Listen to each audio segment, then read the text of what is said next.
বাউলের সাথে ছোট বড় প্রায় সবাই পরিচিত, কিন্তু বর্তমানে বাউল লুপ্তপ্রায়। এদিকে বাউলের কথা বললেই বীরভূমের কথা মাথায় আসে, আর আসে কবি জয়দেব। হাই ফ্রেন্ডস, কেমন আছেন সবাই? নেভার এন্ডিং জার্নি চ্যানেলে আপনাদেরকে স্বাগত জানাই। বীরভূম জেলার কেদলি গ্রামে কবি জয়দেবের জন্ম হয় এবং কেদলি তার সাধনভূমি। কেন্দুলি, যা নিয়ে আজ বিশ্বব্যাকুল, সেই কেন্দুলি অজয় নদীর তীরে অবস্থিত। আর এই অজয় এবং কেন্দুলিকে নিয়েই পুরো বিশ্বে যে ঐতিহাসিক এবং বিশ্ববিখ্যাত পবিত্র উৎসবটি হয়ে থাকে, সেটি হলো কেদুলির জয়দেবের মেলা। জয়দেবের জীবন সাধনাকে অনুসরণ করেই বাংলায় বাউল বৈষ্ণবদের চিন্তাধারা। জয়দেবের পৌষ সংক্রান্তির উৎসব ও বাউল মেলার মূলেও সেই একই কথা। জয়দেব গোস্বামীর পিতার নাম ভোজদেব ও মাতা বামদেবী, আর তার স্ত্রী হলেন পদ্মাবতী। সংস্কৃত সাহিত্যে এবং সঙ্গীত শাস্ত্রে জয়দেবের অসাধারণ পাণ্ডিত্য ছিল। তিনি ছিলেন রাজা লক্ষণ সেনের সভাকবি এবং বিশ্ববিখ্যাত কাব্য গীতগোবিন্দ তারই রচয়িতা। তিনি ছিলেন গীতিকার এবং গায়কও। জয়দেবের কেন্দুলির মেলা বহু প্রাচীন। 1882 সালে প্রকাশিত বঙ্কিমচন্দ্রের আনন্দমঠ উপন্যাসে অজয় তীরে কেন্দুলির জয়দেব গোস্বামীর মেলার কথা বলা হয়েছে।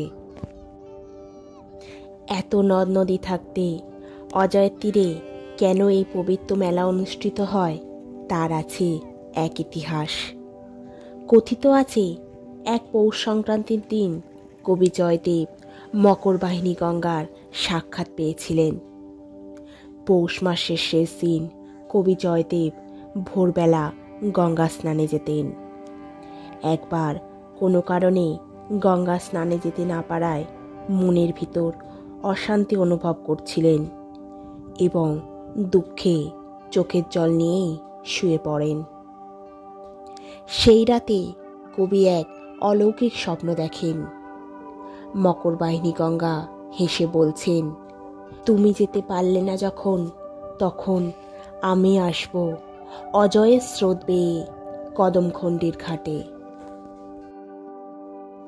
ঘুম ভেঙে কবির বিস্ময়ের সীমা ছিল না। ভোরের রাতে কদমখণ্ডির ঘাটে উপস্থিত হন তিনি এবং মা গঙ্গার আগমন বার্তার সংকেত জানিয়েছিলেন। মা গঙ্গার দর্শনে ধন্য হয়ে কবি জয়দেব সেদিন অপার আনন্দে অনেক সাধু সন্ন্যাসীদের আমন্ত্রণ জানিয়ে এক মহোৎসবের আয়োজন করে।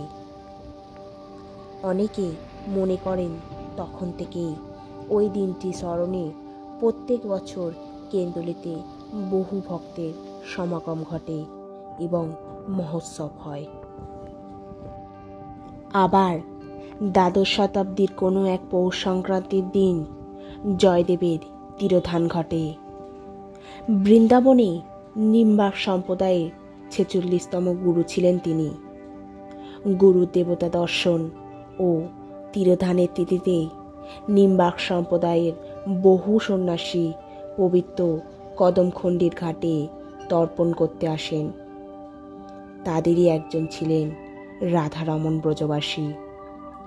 তার উদ্যোগ ও বর্ধমান রাজবাড়ির অর্থ দিয়ে কেদুলিতে জয়দেবের জন্মভিটের উপরে রাধা বিনোদ মন্দির তৈরি হয় এবং মন্দির উদ্বোধন অনুষ্ঠান উপলক্ষে এক বিশাল উৎসবের আয়োজন হয়। জয়দেবের স্মৃতি রক্ষার্থে আয়োজিত সেই উৎসবই একদিন জয়দেবের মেলা নামে পরিচিত হয়। বিশাল অজয় নদীর তীরে অনুষ্ঠিত জয়দেবের মেলা এখন যতটা ফাঁকা এবং সামান্য মনে হচ্ছে, কিন্তু সংক্রান্তির দিন এখানে লক্ষ লক্ষ মানুষের জনজোয়ার দেখা যায়। না দেখলে বিশ্বাস হবে না। পা রাখার জায়গা পাবেন না। এখানে প্রায় শতাধিক সন্ন্যাসীদের আখড়া বসে।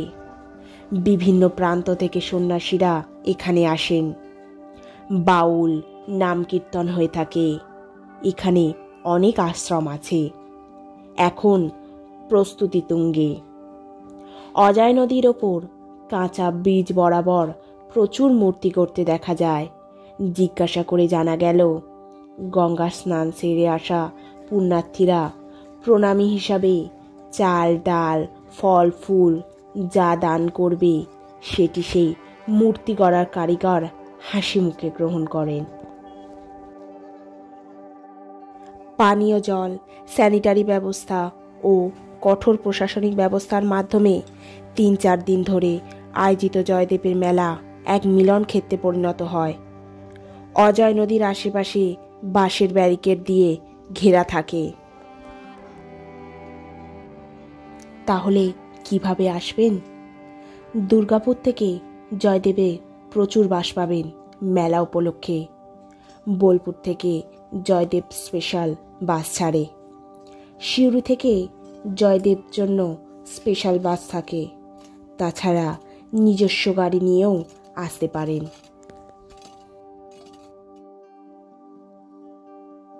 থাকার ও খাবার কোনো অসুবিধা হয় না, কারণ প্রায় সব আশ্রম বা আখড়ায় থাকার ও প্রসাদের ব্যবস্থা থাকে।